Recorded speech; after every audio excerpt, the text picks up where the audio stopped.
Well, what do I got now? Went to Hamfest this year again. As I've said in a previous video, I like free. This wasn't free. It was $1. It's a transistor tester. It's really filthy.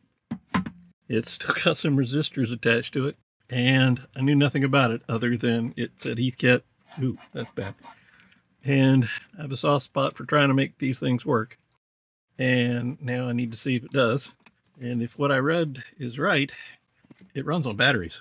Oh, it's missing some screws. The batteries would be in here if they're still in here. God, I hope they're not. Let's find out if they're still in there. Yeah, it's missing screws here. So let's take out batteries, or at least the battery cover. See what we got going on hiding in here. That came with a pop. Screwdriver does not like these screws. There's one. There's two. And here is 3. Oh God, there's still batteries in it. And those are old batteries. That's cool and all. Remarkably clean in here. Hercules. Hercules. Not designed for the retail trade. Union carbide. I see no date. They're not corroded. Curious to see if they have any voltage. Hope they don't. Let's find out. Hercules. How much is a Hercules? Oh, wow. It's still got voltage. Holy cow. 1.5. So y'all are still good. Oh, you're not. That one's not. I'm going to have to test all of these. See if the bad one's got anything. It's still got a voltage. It's not much, but it's still got some. Okay. Battery compartment is shockingly clean. And these are cool looking. For display purposes only. How old is a Hercules battery? Vintage. Vintage. Vintage Hercules battery. $10 a piece. Plus $9 in delivery. Seriously? Okay, how old are these things? Vintage 1960s. Vintage early 1960s. 1960s. So these have been lurking in this for a long, long time. Pricey things. 1.5 volts. 1.5 volts. Okay, display purpose. I will make a display out of these because they're cool. Even the crusty one, I'll clean it up. Okay, between here and there is 1.5 volts. How about here and here? 2.8, so that's 2 of them. How about here and here? 7 volts. So it's passing voltage through here. How about here and here? 9 volts. So 9 volts. Isn't that my scale? Yeah, 9 volts. So internal batteries, I'm getting all the voltages. These really old batteries, even though they're really old and one's crusty, are hanging in there. I have no idea how it works, but I know meter's metering, and that means there's voltages across there. Cool beans. This will be a really short video. This has been sitting in the weather. This has really gotten dirty. And I don't know why I'm so jazzed about really old batteries. 1960s. And they're still juicing. They're older than I am. They're in better shape than I am. Well, except that. But even it's got voltage.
we get to see if this actually works or not. I think it does. I put batteries in it, and I think, so I don't have the instructions on this. Here's how I think it works. This dial up here, you can switch between NPN and PNP, depending on what kind of transistor you plug in to the little test leads here, emitter-based collector combination of things. You can also connect up here with binding posts if you need to. Just see if this works. This says internal battery up to 9 volts. This says internal battery up to 9 volt. Collector voltage is what this one reads. And this toggle here says collector voltage and collector current. So if I'm thinking about this right, if I push this up, whatever this is set to, it should read on here on various scales. So right now I've got it on 1.5 volts for the collector voltage. And if I put this up, I think, see, it should be this 0 to 15 or 0 to 1.5 scale. And let's just see if it does that. And it did. Cool. Okay. Now if I switch this to 3 volts, instead of 0 to 1.5, this should be 0 to 5, 10, 15. So 3 volts should be here.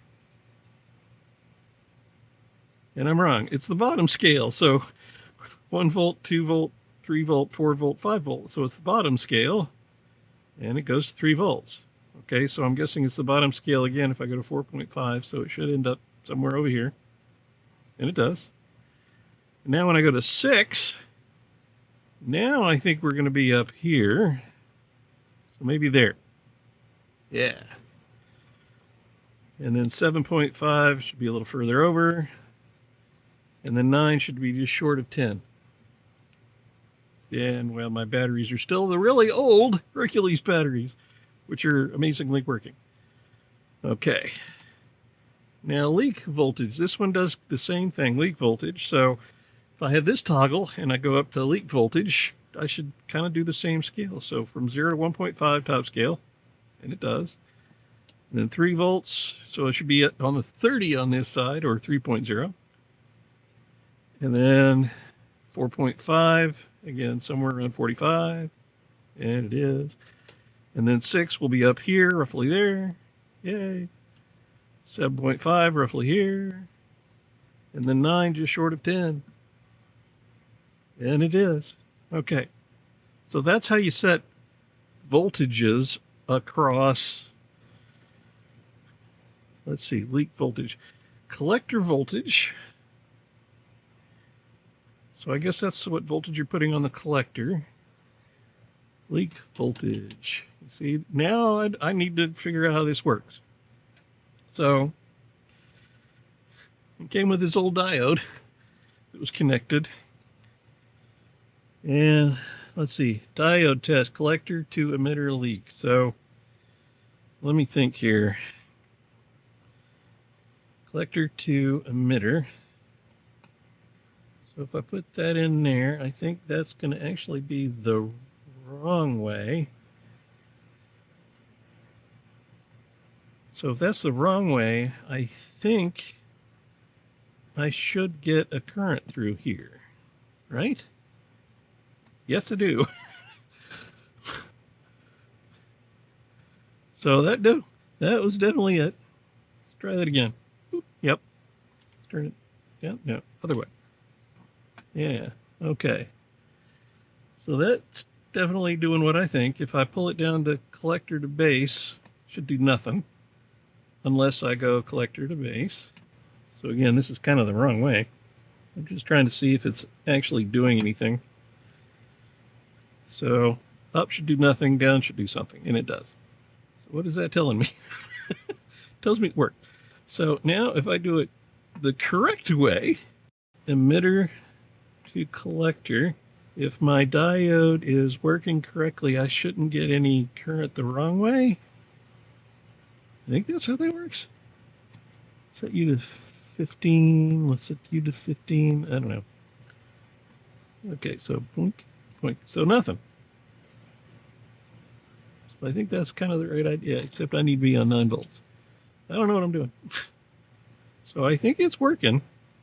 I just have to teach myself what it means. Oh, there we go. Let's see. So that's my leak voltage. Interesting. Emitter leak, collector to emitter leak. It deflects a little bit. What does the gain do? I'm gonna have to find how to use this video or Heathkit instructions if I can find them out there, so I know what I'm doing. Definitely don't want to go too high in current because I don't want to blow anything. So again, I think it's working. I just have to teach myself how.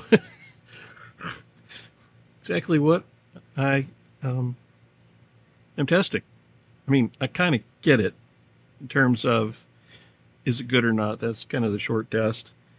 And you can set the voltages across things you want. I haven't figured out the polarity and gain yet, but I'll get there. And then you can set leak current max, I guess, or reading. I really don't know. I got to learn how this works. But it works. So I'm getting voltage across everywhere here. Everything here seems to work. All the dials seem to work. All the internals seem to work. High and low gain seem to work. It works. So other than it was really dirty and in bad looking shape just because it was dirty and stained and had batteries in it for who knows how long, for $1, this was a deal. Eventually I'm going to print 2 more knobs once I design them. So I think it's done. Now it's just learning how it works. And just to bring it full circle, this is for diodes and transistors, and whatever else I can find out that it does from an instruction manual once I find it. Now we have these things, these plug and play things where you don't even have to know what's going on. You put it in there and it goes boop and gives you all the readings you need. Well, not necessarily all of them, but it's amazing how we've gone from something like this to something like this. So old tech, new tech. So in another 60 years, I wonder how old this will look, because the gap will be the same. Fun times.